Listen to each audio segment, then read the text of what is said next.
Pourquoi Batobaza Kokufa? Je vous ai toujours dit que le problème de militaire au Congo, Isali, Bisso, je suis un ancien militaire. Je connais la réalité. Il y a armée na Bisso na Congo depuis 97. On ne peut pas parler d'une armée au Congo. Il fallait changer le système armé na Bisso parce que l'armée a été infiltrée. Le corps armé est infiltré par les Rwandais. Il fallait changer tout. Même le système de renseignement, donc le président de la République, en tant que commandant suprême, il fallait avoir bateau oyo bazana maîtrise ya makambo ya armée pour bailler bisaye qui voilà, il faut tout ça la 1, il faut tout ça la 2, il faut tout ça la 3. Mais jusqu'à preuve du contraire, yemoko fingi basoda. Pendant que basoda bazako kufa, tango za okabila ba général ba généraux ba jeep. Ayeba kiteke ba généraux ba onde ba osala commerce kuna nini. Ba tiki musala na bango ba komi na kati ba carrière. Nana yibi ngote. La guerre de l'Est, je l'ai toujours dit, ce n'est pas Kagame qui combat les Congo. Son matière nini oyo kondo etenti seke na bande okibasa baliba ba père ya démocratie ba pesa biso. Eza ko finga lelo, ce qui le lome ko toucher fachi béton. Niveau ba ko sauter sérieux, niveau ba ko finga okondima ke bato o ba kumondima Lambert Mende lelo. Lelo bato Lambert Mende ko mutu malamu. Mais c'est que biso toza bato ko bato Dubai o ba ole ba nyekuna. C'est toujours comme à Dubaï. Au bord de la Dubaï. Parce que ce qui m'a tout le lot qu'on dit, ma propos à Lambert Mende pour accommisser président de la République. Accommisser sur base de quoi? Même le Fonds monétaire international. Oh, les lobes congolais, bah, comme on dit, ma. À ce qu'on estime civil, ce qui croissance économique bah, par rapport à produit intérieur brut, il y a peuple. Tous vivre en dessous de $1. Dans un pays où on est en train d'octroyer les gens, les cadeaux. Il y a un jeep, il y a 57 000. Vous comprenez? Oh, nous devons vivre en dessous de $1. Il y a un mot qu'on a fait monétaire international. Ce sont des mensonges. Mais c'est là qu'on s'est là, on peut flatter Bino Baya. Le dernier discours de Mouzé qui a dit nous. Merci beaucoup, mesdames, demoiselles et messieurs, amis fidèles téléspectateurs de la 3x W.Kin France Télévision. Vous êtes nombreux partout dans le monde. Vous êtes en train de nous suivre à travers cette émission. Vous savez bien. Tout cela pour la Congo, n'a soit toujours Marambou. Et les kaka namboka na biso. Merci pour vous avoir Matadi, vous avez Kinshasa, vous avez Lubumbashi, vous avez partout, Botara. Émission na biso aujourd'hui, j'ai un grand plaisir de recevoir pour vous Commandant Prince, Kombo Yebani qui n'a sang balbosoté. La Margaret Megampe tout kosola sur l'actualité et les kaka namboka na biso. Les grands combattants, Commandant Prince, bonjour. Puis vous avez madame l'émission na biso. Ouais, bonjour. Bonjour, Yannick Wenge. Aujourd'hui, on a un peu levé dans le Mbangwa. Donc, on les opus en l'air, on faut que nous gym. Donc, mais tout le bar. Bonne santé, Maram. Ouais, Yubika, Mboka Batu. Mboka Batu, tout n'a tous à bien. Et l'engagement, aux Anamboka n'a bien moko. Home sweet home, you know. Basanga Congo, Zandeni, Congo, ça va? T'es Congo, ça fait ça. Congo, ça va, na Djougou, 50 personnes, plus de 50 personnes. Donc, non, il n'y a pas un gouvernement au Congo, jusqu'à preuve du contraire, il n'y a pas un gouvernement responsable au Congo. Ce n'est qu'une étiquette, ça m'a le étiquette. Ouais. Il est bien noté. Donc, Wario, gouvernement, Wario, ça va le côté, tout le monde. Ça là, et le côté, peu de ça et le côté. Tant que Bayebi va désidérater à peu près congolais. Donc, dans le bango, nous avons la kanda makasi parce que na monaki ba congolais. Le président Abino Messana Rofinga Bino Babolole. Baza Rocha, je suis celui Poutine, celui je suis Nini, Badola Namama Ukraine. Pendant qu'il y a des gens qui meurent chaque jour na Congo, na état de siège, Baza Kufa. Congolais. Tout ça le bélo comme le président est en train toujours de faire qui Magellan naïe. Vous comprendre? Parce que tout le monde a visité Bamboka, Bamboka, Kimia. Mboka, Biso, Batuata, chaque jour. Alors, si comme Biso, qui pèse Kimia par rapport à quoi il n'y a pas un gouvernement au Congo. Ça, c'est une façade de Kolakisa Batouké. Nous avons un gouvernement en réalité, gouvernement réalité. Le président Félix a le gouvernement, na Katanda Kunaye, na Batunaye, au conseiller d'un gouvernement. Donc, gouvernement dans le Congo, tant où Yemoko, je te donne un exemple. Yemoko a reconnu qu'il n'y a pas un gouvernement au Congo. Posez-moi la question, non, le président dit que le système éducatif congolais a mabé. Au moment où Yemoko a enseigné, il est responsable numéro 1. Exactement. Alors, enseignant par rapport à quoi? Parce que c'est lui le premier enseignant du Congo. Babenga Kaye a sa première enseignant du Congo. Le système éducatif congolais sur les Amabé à cause na yé. Et ça cause naïe. Il y a déjà 4 ans. Maintenant, quand toi tu peux arranger, il a parlé de gratuité de l'enseignement. Est-ce qu'à tel que la faisabilité, il y a gratuité enseignement? Pas dire d'abord que gratuité, il y a qui pas se payer ça. Mais ça n'a qu'on se paye ça dans le discours naïe. En plus, à finir sur les militaires, les commandants suprêmes des commandants suprêmes. Parce que les commandants suprêmes par rapport à quoi ils ont le soda et liboso. Tant que ils ont critiqué Basoda naïo, ça veut dire qu'ils ont critiqué Yomoko. Est-ce que ça a comme nani ministre de la défense? Bon, ce que le ministre de la défense a un rôle pour établir est. Pourquoi je vous ai toujours dit que le problème de militaire au Congo, je suis un ancien militaire. Je connais la réalité. Il y a armée au Congo depuis 97. On ne peut pas parler d'une armée au Congo. Il fallait changer le système de l'armée parce que l'armée a été infiltrée. Le corps armé a été infiltré par les Rwandais. Il fallait changer tout. Même le système de renseignement. Donc le président de la République, en tant que commandant suprême, il fallait avoir la maîtrise de l'armée pour bailler bisaï qu'il voilà, il faut tout ça la 1, il faut tout ça la 2, il faut tout ça la 3. Mais jusqu'à preuve du contraire, il y a beaucoup à finir Basoda.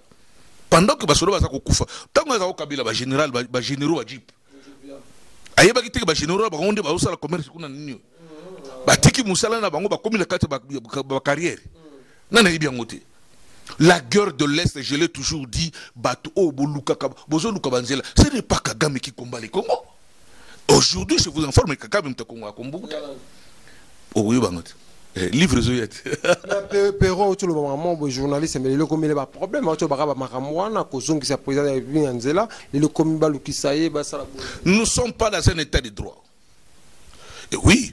Je ne peux pas accepter. À Taïo, on dit Maté qui est le président de la République. Là, je ne peux pas tolérer ça.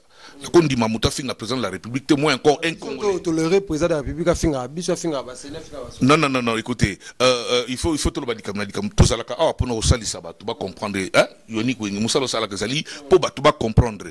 Au cours même, je n'ai pas dit tout simplement Congolais, et je n'ai pas dit tout simplement le président de la République. Je dis Congolais. Quand on micro, on a profité de la micro na yo. Pour non, ce n'est pas ça. Surtout que le président de la République symbolise une nation. Ok, bon, tous on a contexte, nous sommes tous à finir, soit à finir quitter, mais ça va bientôt. Les injures n'est pas bon. On doit comprendre qu'au fin, les gens mal amoutés. Il faut tout l'esprit. On a au moins le régime, il y a l'élo, régime il y a l'élo. Et ça régime il y a Sony. Musika. Nathan Kabila, on avait des sorciers reconnus officiellement des sorciers. Bon, au moins, pas Kabila. Nga personnellement, au moins, pas Kabila. Ngaï, na comment on l'a coup Kabila, chacun dans mon pays, mais na benga Congolais. J'ai été à la prise du pouvoir de Kabila. Je travaillais dans une demi intérieure. Nazalaki, na sima bateau, au moins une période où bateau, tant qu'on a la cité de l'OIA, Kabila. Bateau, bien Kabila, n'a bien commandé Ipo. On doit comprendre. Donc, mais la ligne web ça va tout beau. Régime honté au régime ya Sony. Oyo batuba, il faut le lot à tout beau bon amutu. Tant que mutu le lot, biso to sali 37 ans na combat. Na 37 ans na combat to bundi na bino na mboko. L'Afrique du Sud est la plaque tournante, il y a combat na monde. Il y a pas biso wa congolais. Si on nous respecte par rapport à l'action tout ça là beaucoup. Alors les lois tu es cosa kibokonzi tant to kibokonzi les matières nini oyo kondo et Tshisekedi na bande okibasa baliba ba père ya démocratie ba pesa biso et ça ko finga lelo ce qui les lois mais ko toucher Fachi béton niveau ba ko sauter sérieux niveau ba ko finga okondima ke bato o ba kumngondima Lambert Mende lelo lelo bato Lambert Mende ko mutu malamu mais c'est que biso to za bato ko bato Dubai o ba ole ba nia kuna c'est toujours ko bato Dubai o ba ole ba nia bana baso ba ki na Dubai. Parce que ce qui moutou les lois qu'on dit, ma propos à Lambert Mende pour accumuler président de la République, accumuler sur base de quoi? Même le Fonds monétaire international, oh les lois congolais, bah, qu'on dit, à ce qu'on estime civil, ce qui croissance économique, bah, par rapport à produit intérieur brut, il y a peuple. Tous vivre en dessous de $1. Dans un pays où on est en train d'octroyer les gens, les cadeaux, il y a Jeep, il y a 57 000. Vous comprenez? Oh, nous vivre en dessous de $1. yebisa mboka on a fait monter ce sont des mensonges. Bah mais ça là ça la bon pour flatter bino baya. Le dernier discours de Mouzé qui a dit nous allons bâtir notre pays avec sans l'apport des organismes de Bretton Woods. Donc cela veut dire Banque mondiale, Fonds monétaire international. Mouzé ça pendant 4 ans. Les lots on dit bah sorry, ta finga ba aigri. Bah ça va dire que Félix à l'équipe à président nous sommes indépendance banda. Sur quoi on a détournement? Oh, comment? Mais régime a détournement. Massaro a Salibanda, Jamal a Salibanda, Vital Kamil a Salibanda, que j'ai appelé innocent depuis Kala. Il n'a pas innocent parce que dans le Baraboué. Il était le directeur du cabinet du chef de l'État. Tango bango ba conserva qui kosala makamona bango ya 100 jours. Ba vanda qui na président de la République. Ba solo qui na président de la République, il a cité le nom du président de la République 148 fois. Nakata procès on a mboka on a pesa un exemple quand na yout. Na ça bino na bi que Ramaphosa yaki awana moi commission mo kuta mukebu ba benga ya kwa witness, kwa témoin ayaki. Mais Vital Kamerhe a cité le nom du chef de l'État 148 fois. Le loba expert expert, il y a droit, expert, il a été prosécuté. Sentencié, PC, 20 ans de prison. Ce qu'on a 20 ans de prison, liberté provisoire après cet instant. Il faut ça, on a 3 quarts, il y a peine. Abîmer liberté provisoire de l'eau cour de cassation, et c'est un pays qui besoin d'un pays de la justice, un état de droit. Le loba Jamal a sala escalier, étage, il y a $, à présentant pas battre. En Chine, il y a $1000 par exécuteur. $1000 exécuteur. Donc, il faut pas que Mbokona et Zamboka Nabiso. Ah, désolé, personnellement. Personnellement. Mais les donc, le grand problème, tout ça, on a Congo Lélo. Le matière assimilée pendant 37 ans. Est-ce que tout ça mettre en pratique? Le président de la République, Félix, qui est le président, non, il est le chef de l'État. Félix est le chef de l'État, mais il n'est pas le président de la République. Okay. Oui. Comment? Non, je m'explique. Le chef de l'État, à tel Koumou, roi. Chef Oyabiso Mboka, chef de l'État. Batala Kamagaba, je suis à Mboka, Batala on a Moussikabu. Azotala on a Moussikabu. Mais un président de la République, Azali Mouto, d'abord, il se fait d'abord ministre. Azali le premier ministre à Liboso, Azali le fonctionnaire à Liboso. Donc il est. Le président de la République doit être azali na kati ya nyoso na nzungu nyoso o baza kolamba na secteur nyoso il faut azala wana pour ayeba la situation mboko ezalaki le président ne peut pas s'octroyer le luxe au président Félix Asala. Ça je le dis hein na ba o aner sangani aner kwanga ngaza chisekediste te ngaza chisekediste c'est bien que les lots n'assemblent pour la République. Parce qu'on a assemble pour la République, Natala cahier des charges d'Abango, n'a se plaint d'Ango, n'a côté ensemble pour la République pour la Moïse Katumbi. Moïse Katumbi pas congolais, t'es tout. Wana histoire. Congolais à solo, Congolais à solo, Congolais, ok, yoka, Congolais à solo, Congolais à solo. C'est bon on ne va détourner un million. Moïse Katumbi a l'hôpital il y a mon nez qui quitte. Dit jamais vu. Le premier ministre, Baleka, le ministre Baleka, va salangoter. À ça l'hôpital, il y a mon nez. Hein? Non, il y a pour sa publicité, mais il y a la vérité. Dans la vérité. Bateau, au moins. Félix a salé l'hôpital, Félix Namboris, qui dirige le pays. Ah, sur la salle, on se trouve parmi les drones, il y a ça. Vous comprenez? Donc, je le dis ici, dans le Balika Moboué, au moins les Congolais, il n'y a pas un vrai Congolais au Congo. Okay. Non, je t'informe. Les Congolais, il y a bien solo dans le Congo, ça va piquer. Il